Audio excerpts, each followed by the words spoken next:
Good evening, all of you. So we'll discuss structure of Earth's atmosphere.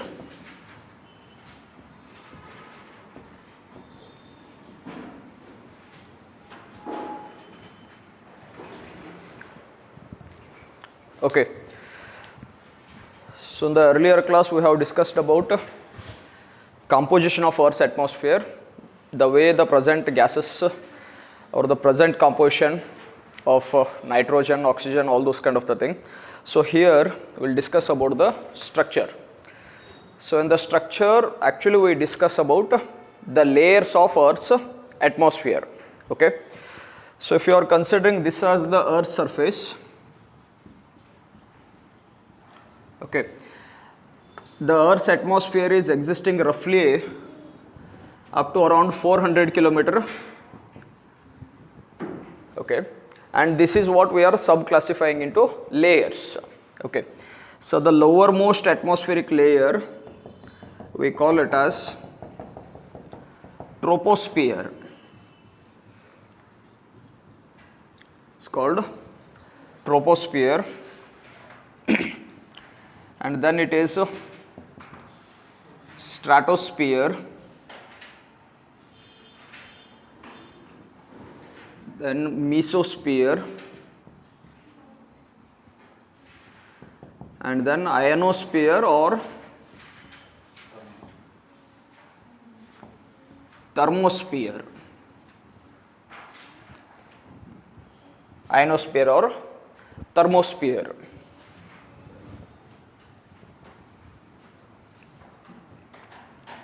Okay. Next to that will be outer space. Here we will consider it as exosphere. Exosphere.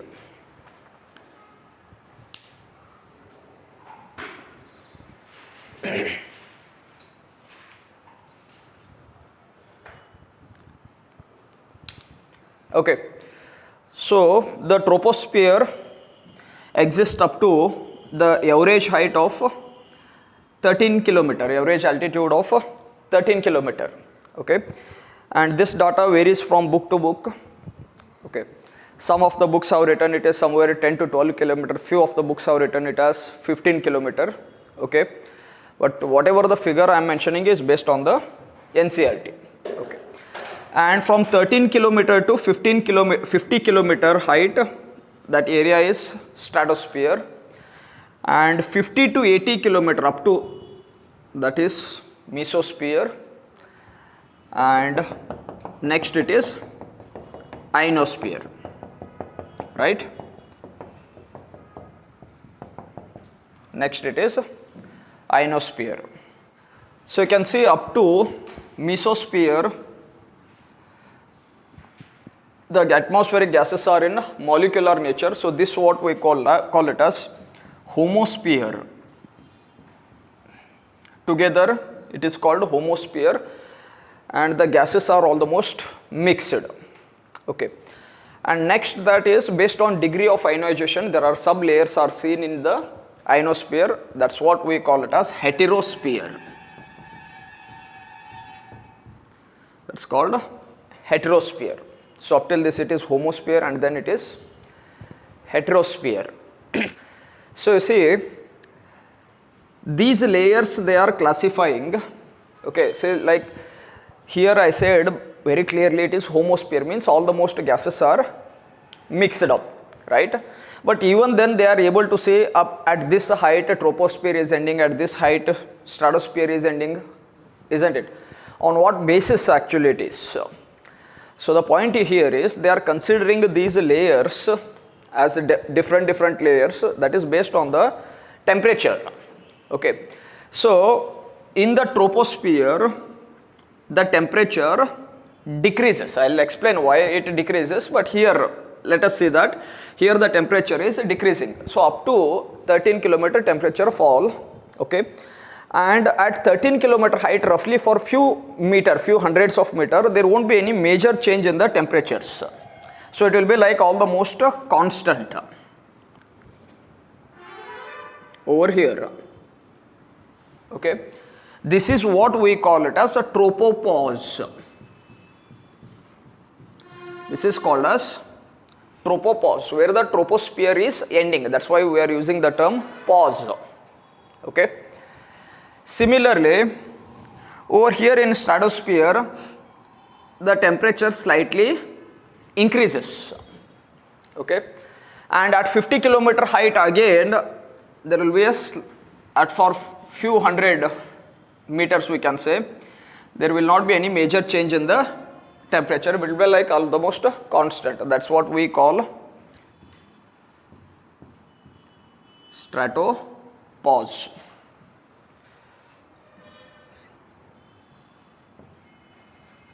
PAUSC. And in the mesosphere, once again the temperature falls, and roughly at 80 kilometer height, that is what we call mesopause.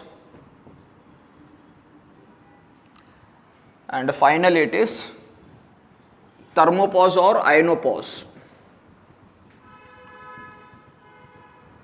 Thermopause or ionopause. Ionosphere, the temperature increases.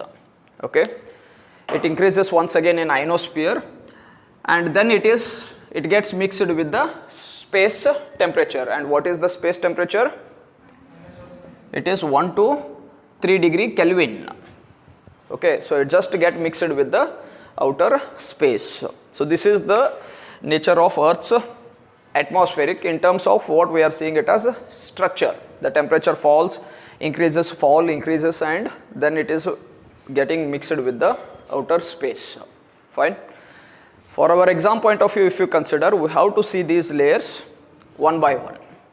Okay. So I'll move on with the first troposphere. Shall I raise this screen?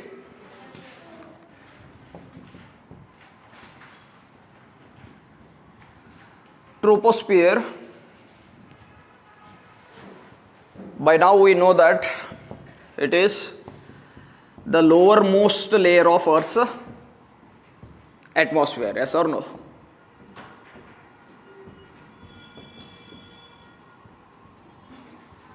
Lowermost layer of Earth's atmosphere, right? Okay.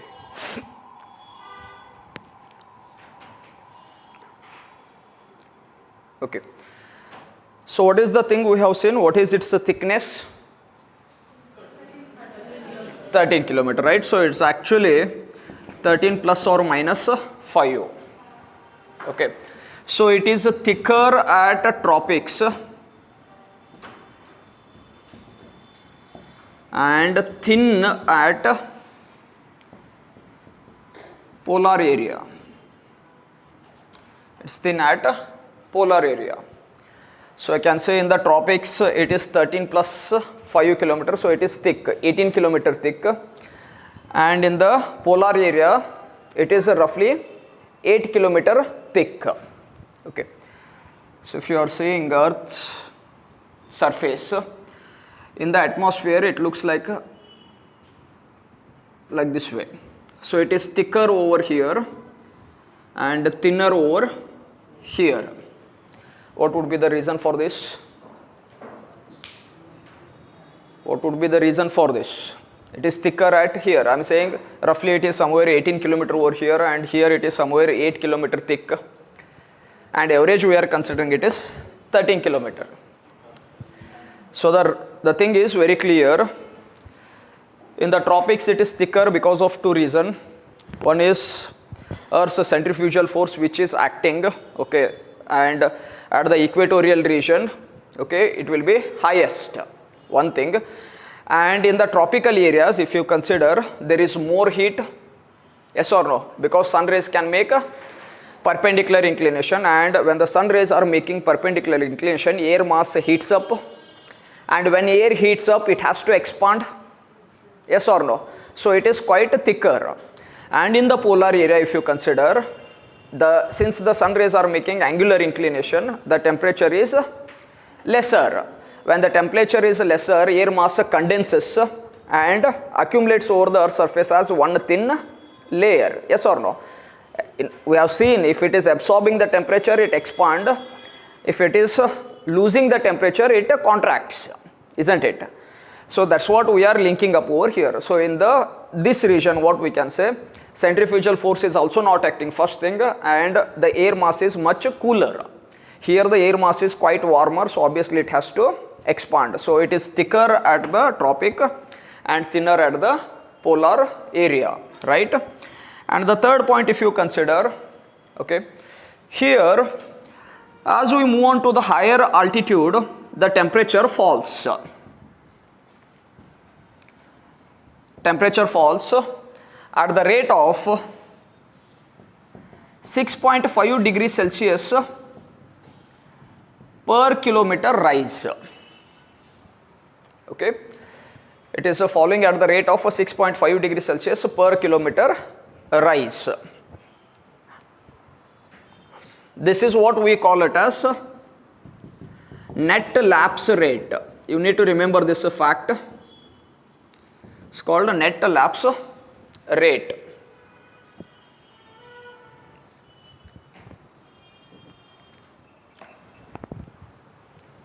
Net lapse rate. Okay. So what was the thing I said? What is the average temperature of Earth's surface? It is 14 to 15 degrees Celsius roughly, right? Alright. So over here, Earth's atmospheric gases actually heats up majorly by terrestrial radiation. Okay, in previous class we have discussed sun rays comes toward the Earth, heats up the Earth's surface, right? And Earth emits its own radiation. That is what we have seen it as terrestrial radiation. Agreed? Okay. So this terrestrial radiation is heating the air mass from below. Okay.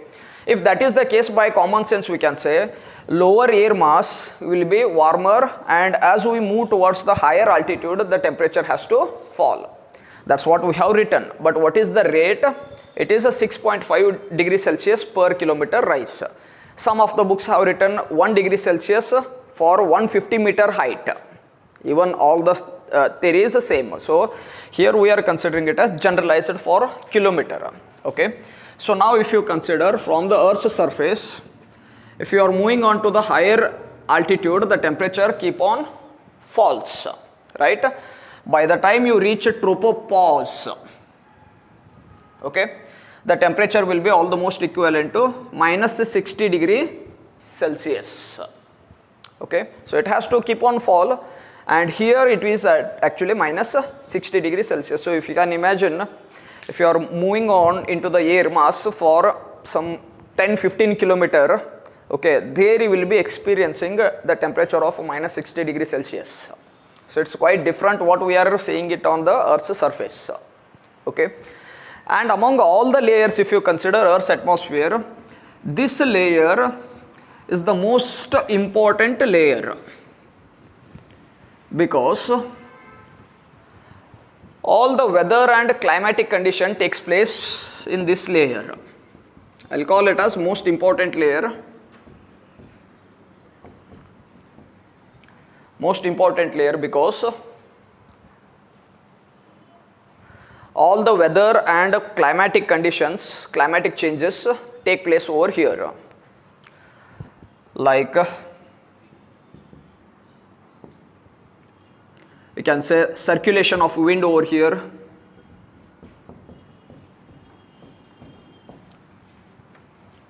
okay, formation of cloud, rainfall, climatic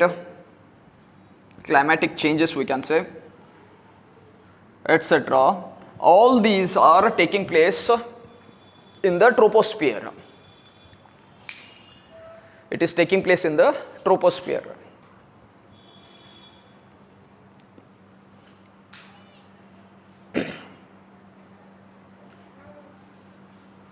Okay. So in our environmental studies, we have the topics like water cycle, carbon cycle, oxygen cycle, like okay, nitrogen cycle. Those kind of the cycles actually take place in troposphere. That's why we are considering it as most important. See the thing, if it is water over the earth's surface, okay, it evaporates because of the sun rays, forms it as cloud and drains out as the rainfall. So whatever the water content was moving away from the earth's surface comes back to the earth's surface. So this is what we can say water cycle. Are you understanding what I'm saying? That is itself what we are considering cloud formation related activity, okay, circulation of the wind, okay, rainfall related activity, and because of this temperature and pressure variation, we'll be having a climatic factors, okay. So these are mainly taking place in the troposphere. That is why it is called as most important layer. In other words, in upcoming class or future class, if I am saying, okay, the wind moves from west to east direction, if I am using the word, it doesn't mean that all the 400 kilometer thick air mass is moving. What we are mentioning is about actually the air mass which is moving on in troposphere. Are you understanding what I am saying? Okay. And in this layer, the air mass most of the way it will be in the convection currents. Okay. So air mass in a way it ascends, make it as one circulation, moves downward, making it as convection currents that will be seen continuously. Fine? Clear all of you? Okay. At 60 kilometer height, at 13 kilometer height roughly average, the temperature fluctuation almost slows down, okay, and that is what we have considered it as a tropopause, okay. So there the troposphere ends and then it is the beginning of the stratosphere. Fine. So what is the condition for the stratosphere?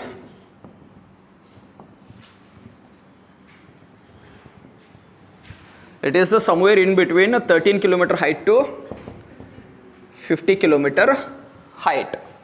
The air mass in between 13 to 50 kilometer height, we are calling it as stratosphere, right? Okay. In the stratosphere, roughly at the height of 20 to 30 kilometer, we get the O3 molecules. That is nothing but the ozone layer. That is the ozone. Very few scattered O3 molecules will be seen in between 20 to 30 kilometer of height, generalized. So ozone is actually present in stratosphere. Okay. So based on this we can say this is a lower stratosphere,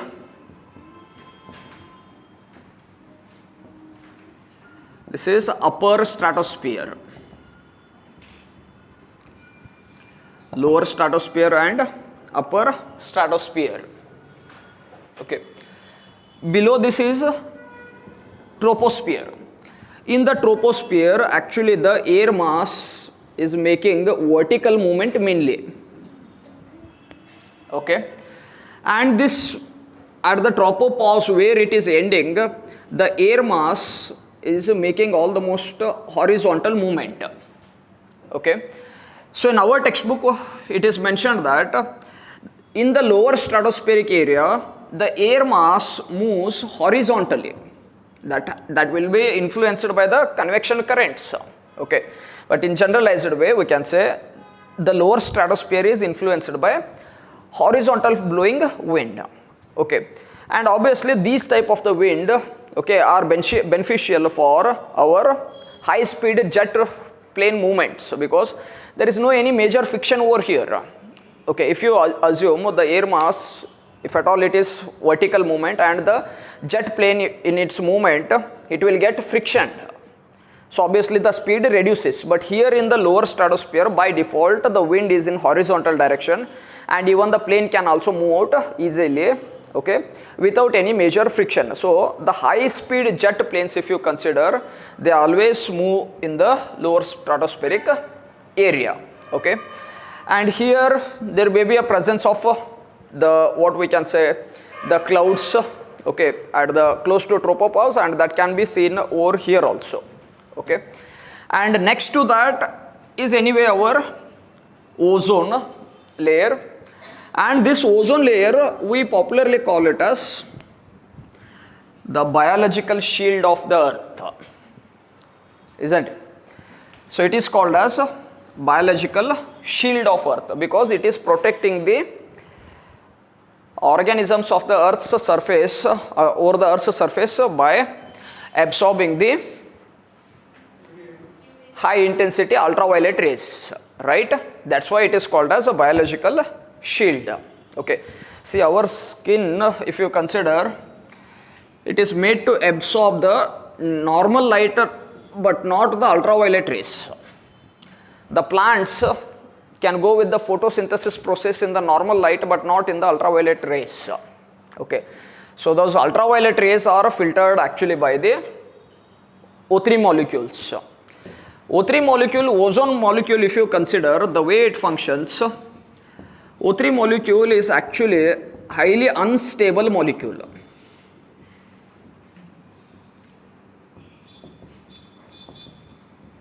It is highly unstable. Unstable means it changes its form frequently.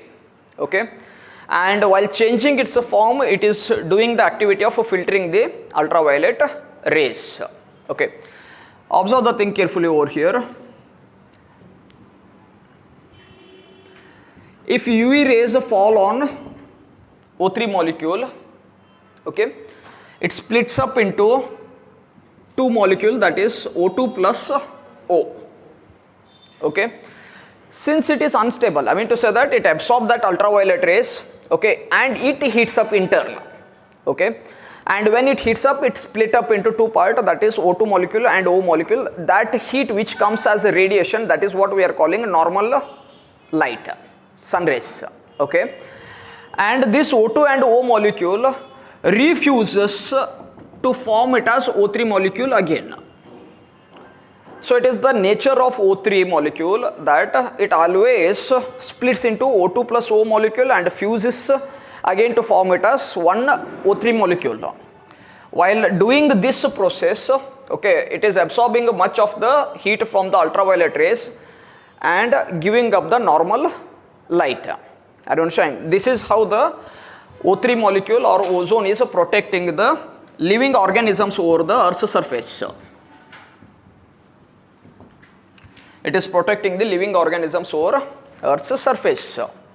But the point over here, there are certain gases which are actually harmful for this ozone layer, right? For example, chlorofluorocarbon, okay, nitrous oxide for that matter. These type of the gases, okay, damages the O3 molecule. Okay, for example, if you consider this chlorofluorocarbon, it has three molecules, chlorine, fluorine and carbon molecule. Together we are calling it as chlorofluorocarbon, and these we even call it as a free ions. That's why freons anta word use ಮಾಡ್ತಿರ್ತಾರೆ ನೋಡ್ರಿ. Okay, so they are freons and they are used in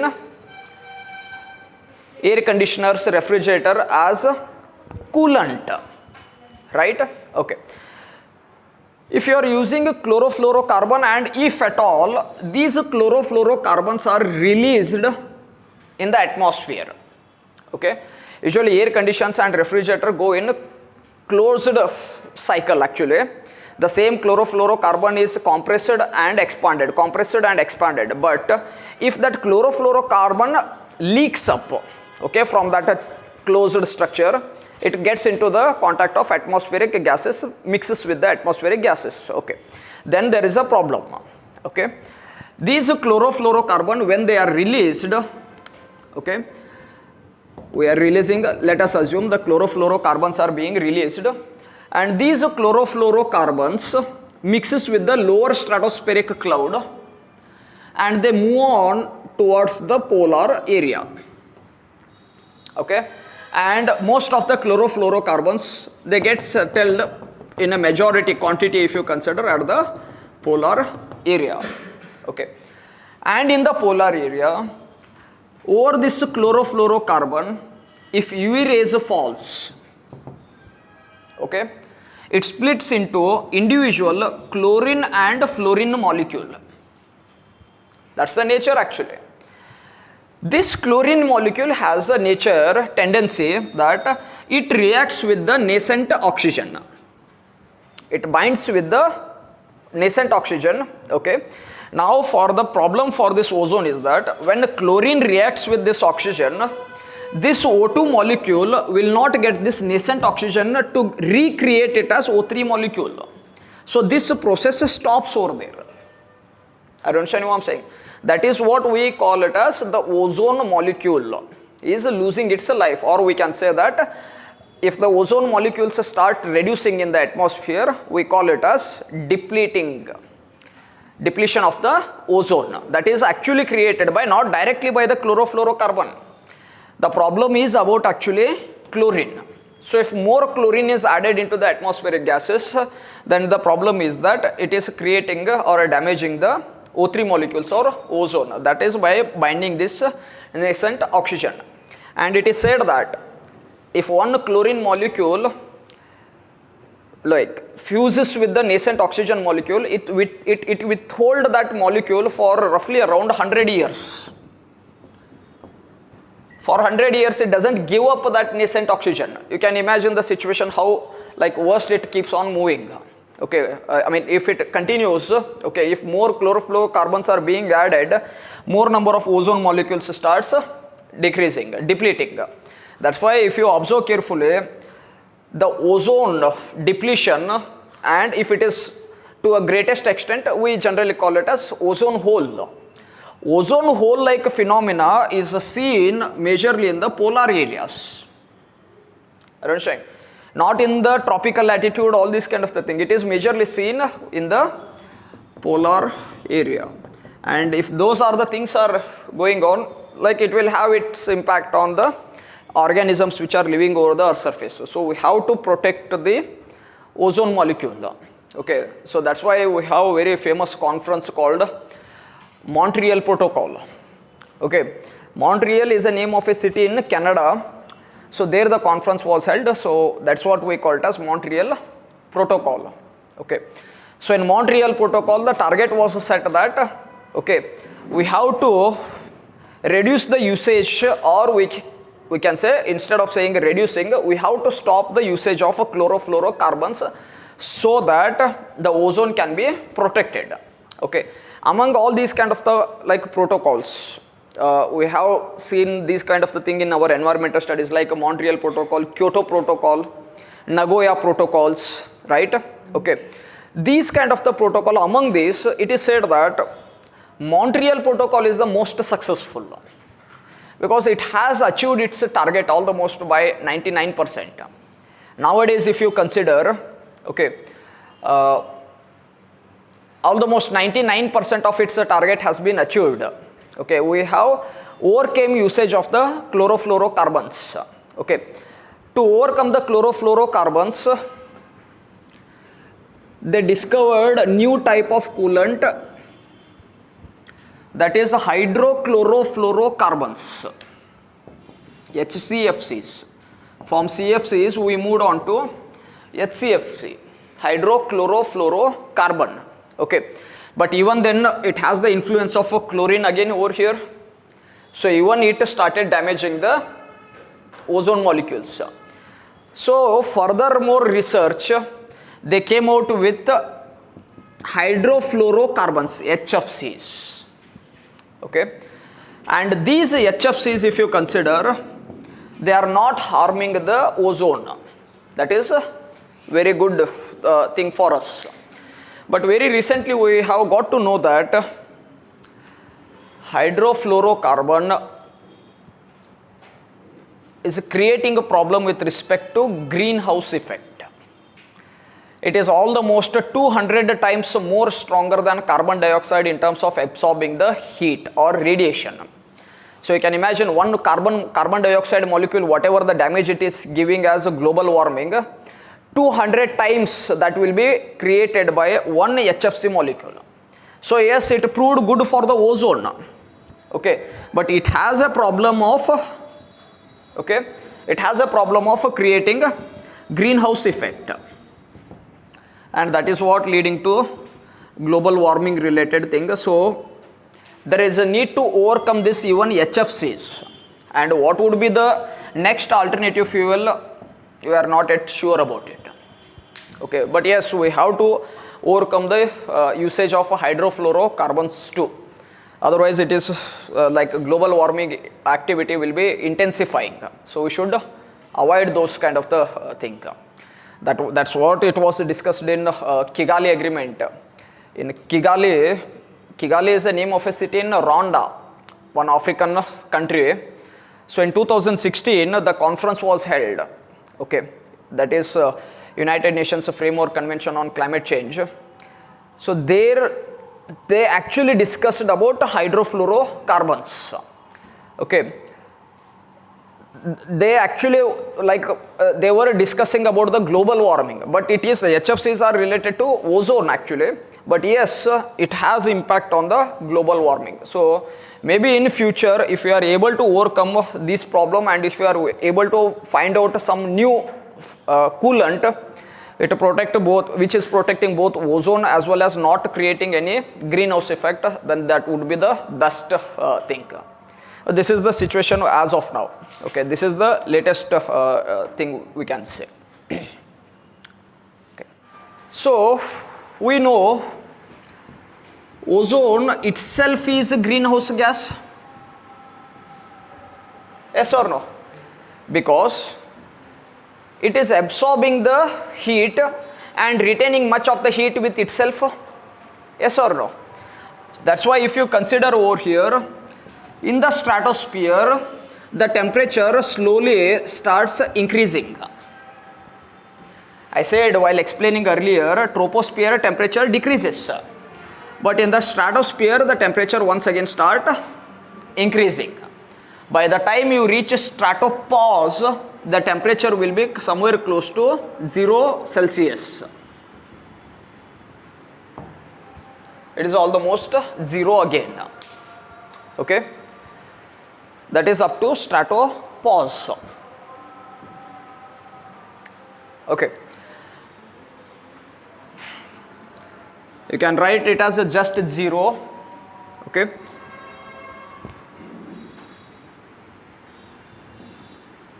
and after the stratopause, the next area is Mesosphere.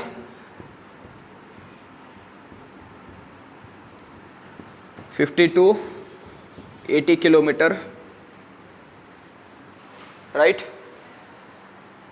And in the Mesosphere, since there is no any major presence of greenhouse gases, okay, and by default that theory where the temperature falls as we are moving to the higher altitude, the same condition applies over here, and in the Mesosphere the temperature starts falling once again. Okay, it starts falling, and by the time you reach the mesopause, temperature will be somewhere close to minus 80 degrees Celsius. You can imagine the situation. Minus 80 degrees Celsius, minus 100 degrees Celsius, that would be the closeness. Okay, that's why Mesosphere is called as the coldest layer in our Earth's atmosphere. It is the coldest layer, not the troposphere, not the stratosphere. Okay, it is a Mesosphere which experiences very cold, minus 80 to minus 100 degrees Celsius. Here the material is very less, few scattered hydrogen, helium molecule, oxygen molecule, nitrogen molecules will be seen over here. Okay, mainly it is nitrogen and oxygen molecules, few scattered. Okay, the way we are seeing the air mass surrounding to us, it will not be seen over here. Okay, molecules are in fact very less, few scattered molecules of nitrogen, oxygen will be seen here. Okay, and next to Mesosphere, that is what we get the presence of ions.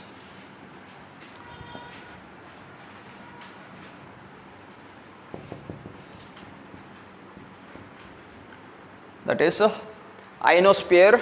Ionosphere, okay, here we have few scattered molecules of oxygen and nitrogen, the same thing.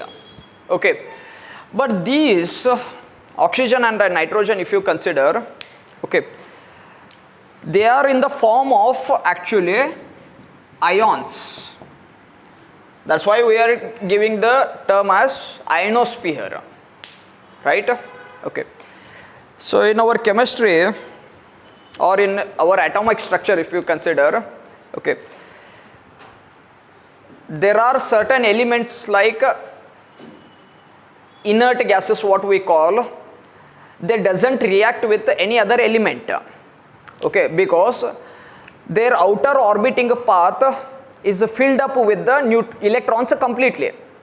So those elements cannot give up the electron or they cannot get the electrons, though they are inert. Okay, but these kind of the thing like oxygen and nitrogen, they are not inert. Okay, their outer shell is not completely filled with the electrons. So when UV rays fall on these, okay, when UV rays fall on these kind of molecule, either they absorb the electron or give up the electron. In the case, oxygen molecule becomes positively charged, nitrogen becomes negatively charged.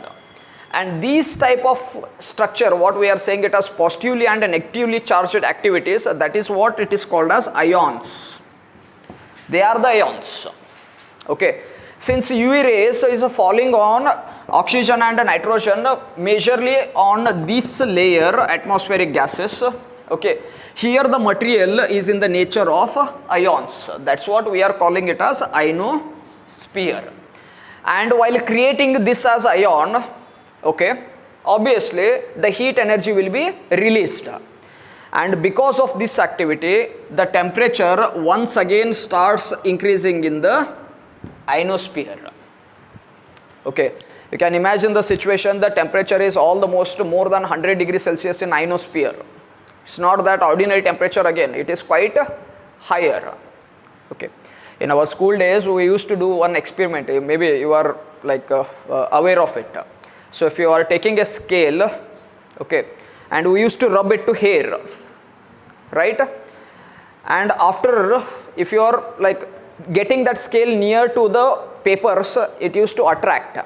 Why it used to attract? When you are rubbing it to your hair, the electrons are getting exchanged and the ions are being added to the scale over there, and if you are getting it near to the paper, it start dragging it because the charges get attract. If it is negatively charged, positive particles will get attract. If it is positively charged, negative particles will get attract. So it used to drag it. The same thing we can imagine over here. Oxygen and nitrogen are actually turning up as ions. I don't understand what I'm saying. That's what we are calling it as ionosphere.